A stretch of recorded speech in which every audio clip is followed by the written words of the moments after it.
mungkin dari saya, nama saya nama budaya. Nama budaya.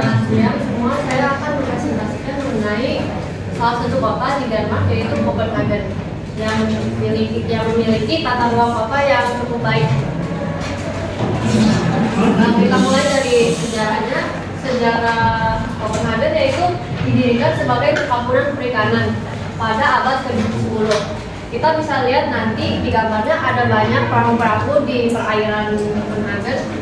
Lalu Copenhagen menjadi ibu kota Denmark Norwegia di awal abad ke-15. Jadi Denmark dan Norwegia itu digabung menjadi satu dan ibu kotanya yaitu Copenhagen.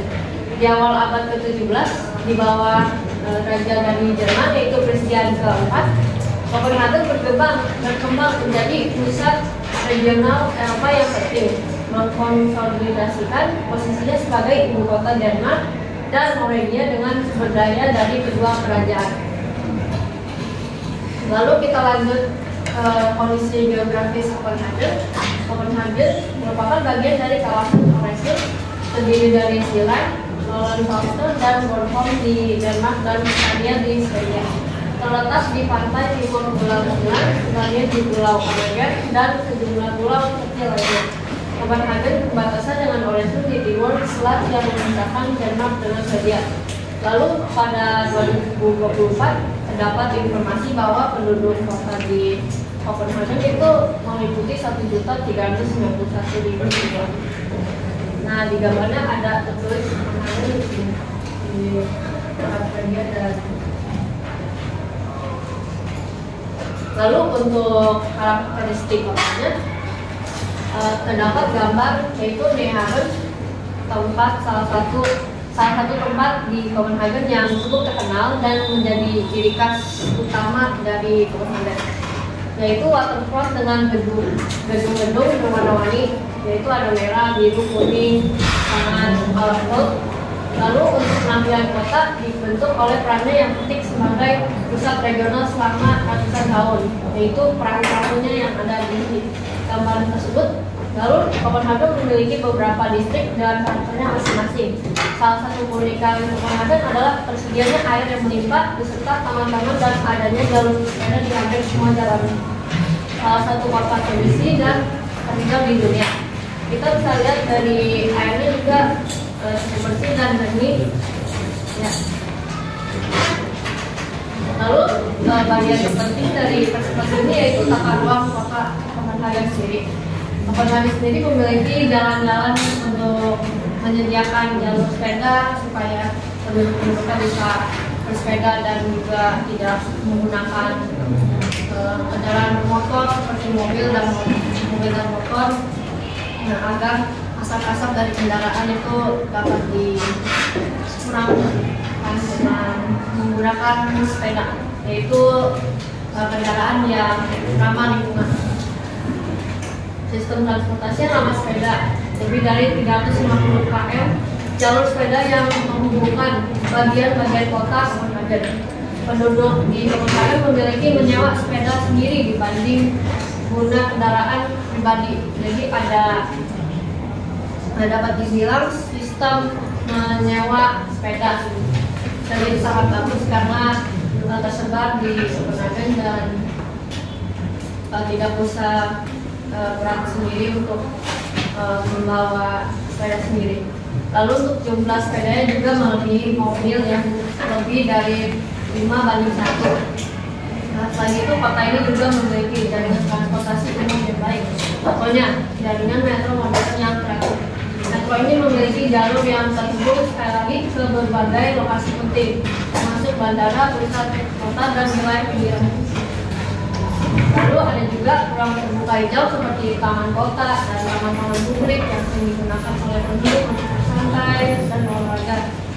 Gedung-gedung pencakar langit tidak diizinkan untuk dibangun agar tidak menghalangi keindahan kanal-kanal yang berdaya kabar pertanahan. Pemukiman bagi masyarakatnya pun diatur dengan baik. Jadinya pemukiman kumuh itu susah ditemukan di wilayah Copenhagen. Lalu untuk infrastrukturnya terdapat taman-taman kota yang membuat kota hijau dan menyerap air hujan sehingga terhindar dari banjir. Jadi dapat terlihat bahwa fungsi-fungsi dari taman-taman yang sudah dibangun itu terlihat dari misalnya bencana alam, bencana banjir gitu. Lalu untuk jalur sepeda yang lebar telah dibangun di seluruh kota. Ya, dapat dilihat bahwa penduduk di sana lebih cenderung menggunakan sepeda dibanding dengan kendaraan bermotor gitu. Lalu untuk Copenhagen memiliki jaringan kereta lokal ekstrim dengan 80 stasiun di seluruh kota dan pinggirannya, ditambah metro yang melayani bagian tengah kota yang menghubungkan bagian-bagian kota.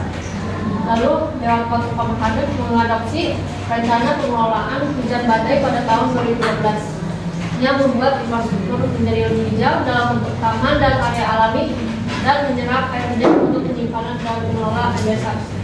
Dan dapat dilihat dari Dewan Kota Copenhagen itu sangat amat peduli dengan penduduk-penduduk di sana dan juga untuk tempat-tempat umum di sana jadi lebih hijau.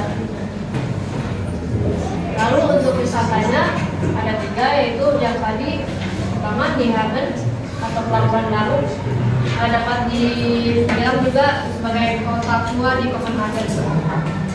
Lalu dibangun tahun 1673, jadi pada 400 tahun yang lalu. Awalnya merupakan pelabuhan komersial yang ramai akan kapal-kapal dari seluruh dunia untuk berlabuh di sana dan melakukan proses perdagangan. Lalu ada yang kedua yaitu seperti Dukan tapi lebih bagus di Folly Garden, taman hiburan untuk semua kalangan. Taman ini dibuka sejak 15 Agustus 1843 dan juga termasuk taman hiburan paling tertua kedua di dunia yang menginspirasi Walt Disney atau kartun-kartun yang kalian lihat selama kalian takut. Lalu yang terakhir ada Rosenborg Castle. Kastil ini awalnya dibangun sebagai rumah musim panas pedesaan pada tahun 1500 dan merupakan contoh dari banyaknya proyek arsitektur dari Raja Christian yang keempat dan juga di mana dia meninggal di sana. Lalu terlepas dari banyaknya manfaat-manfaat yang kita dapat ambil dari mulai dari sistem-sistem yang melibatkan sepeda itu, ada juga masalah dan solusinya, yaitu kemacetan yang disebabkan malah oleh sepeda dan program bike to work serta kurangnya infrastruktur jalan untuk sepeda yang memadai yang berpotensi menghasilkan korban jiwa. Jadi kita bisa lihat bahwa karena jalur sepeda yang harusnya 1,5 yang harusnya 3 sampai 4 meter lebih panjang lagi hanya 1,5 meter. Jadi butuh 2 kali lipat sebenarnya pemerintah untuk membangun jalur sepeda yang lebih memadai dan mengurangi potensi korban jiwa. Seiring bertambahnya jumlah pengendara dan mereka belum sempat, jadi sifat-sifat mereka lebih agresif karena mungkin sedang berkendara untuk ke tempat kerja, jadi mereka lebih agresif dan bergabah dalam berkendara. Pemerintah harusnya memperbaiki infrastruktur kembali. Jadi itu solusi saya. Pemerintah harus memperbaiki infrastrukturnya kembali. Lalu ada tambahan, yaitu ada Copenhagen, yaitu CCS atau carbon capture dan teknologi mitigasi pemanasan tersebut dengan cara mengurangi emisi CO2 ke atmosfer. Gabungan pembangkit listrik tenaga panas dan minimal menjadi energi. Jadi sebenarnya di bukit ini dalamnya itu ada sampah-sampah yang dapat diubah menjadi energi panas dan listrik melalui mesin-mesin di sana, dan akhirnya sampahnya menjadi asap, menjadi karbon juga. Lalu digunakan juga untuk rekreasi dan referensi di bukit. Jadi banyak orang yang menggunakan dan tersebut menjadi tempat untuk ice tea, tapi di tidak akan hijau. Dapat terlihat dari piringannya yang bisa digunakan sebagai plastik. Rencana ini diluncurkan pertama menjadi rencana netralitas karbon pada tahun 2012. Tapi sayangnya pemerintah menyerah pada janjinya karena kurangnya pendanaan. CCS bagian besar telah menangkap CO2 lebih sedikit dari yang dibayarkan atau diharapkan dari rencana CCS ini. Jadi karbon dioksida yang diambil itu sangat sedikit dibandingkan dengan yang dikeluarkan oleh rencana bukit ini.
Thank you untuk semua yang sudah dengar. Ada quotes yaitu kebahagiaan adalah bagi kesehatan tertinggi. Selamat kami nanti. Nama budaya.